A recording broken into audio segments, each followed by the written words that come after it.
నమస్తే మిత్రులారా, నేను మీ శ్రీనివాస్ చౌహాన్ అడ్వకేట్.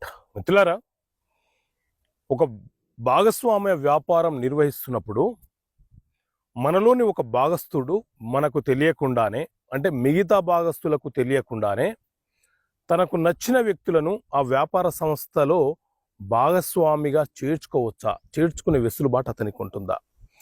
మిత్రులారా, ఏదైనా ఒక పార్ట్నర్షిప్ బిజినెస్ మనం నిర్వహిస్తున్నప్పుడు ఇండియన్ పార్ట్నర్షిప్ యాక్ట్ 1932 ప్రకారంగా ఆ వ్యాపార సంస్థ మనము ఫరం రిజిస్ట్రేషన్ చేసుకోవాలి.